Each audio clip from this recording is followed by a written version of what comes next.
Saya dari Prodi Media Keuangan, Fakultas Koperasi, Universitas Sumatera Utara. Pada video kali ini, saya akan memaparkan tentang manajemen risiko.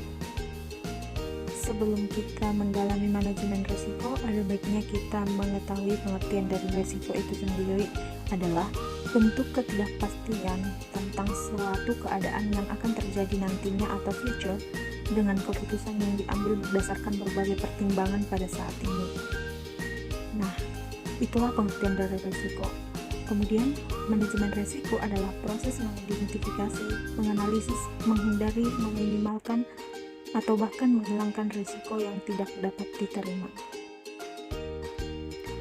Nah, yang berikutnya ada tujuan manajemen risiko. Adapun tujuan manajemen risiko ini yang pertama, penyedia informasi terkait risiko kepada pihak regulator. Yang kedua, meminimalisir kerugian dari berbagai risiko yang tidak terkontrol. Dan yang ketiga, membuat perusahaan tetap hidup dengan perkembangan yang berkesinambungan. Yang keempat, biaya manajemen risiko yang efisien dan efektif serta memberi rasa aman. Dan yang terakhir, membuat pendapatan perusahaan stabil dan memberikan kepuasan bagi pemilik.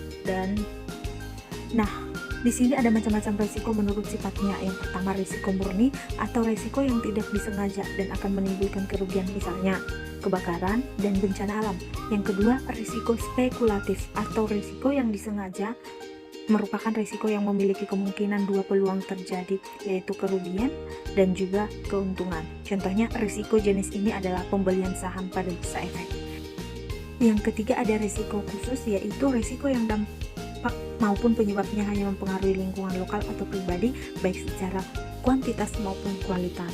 Yang berikutnya ada risiko fundamental, yaitu risiko yang penyebabnya tidak dapat dilimpahkan dan yang menderita tidak hanya seseorang saja, yaitu contohnya banjir, angin topan, dan sebagainya. Yang terakhir ada risiko dinamis, yaitu risiko yang mengalami perubahan sesuai dengan perkembangan zaman seperti teknologi. Prinsip manajemen risiko ada 5. Yang pertama, perumusan tujuan. Kedua, kesatuan arah. Ketiga, pembagian kerja. Keempat, koordinasi. Dan kelima, pengawasan. Nah, selanjutnya ada langkah utama dalam penilaian risiko. Yang pertama, identifikasi risiko, yaitu proses menemukan, mengenali, dan menggambarkan risiko. Yang kedua, memperkirakan risiko atau analisis risiko, yaitu merupakan proses untuk memahami sifat risiko dan untuk menentukan tingkat risiko. Yang ketiga, ada evaluasi risiko, yaitu untuk membantu dalam membuat keputusan. Ini ada langkah-langkah manajemen risiko. Yang pertama, identifikasi risiko, yaitu mengidentifikasi risiko yang dihadapi bisnis dalam lingkungan operasinya. Yang kedua, analisis risikonya. Setelah kita melakukan identifikasi risiko, maka kita harus menganalisis risiko tersebut, yaitu dapat membuat seluruh bisnis terhenti jika itu terjadi.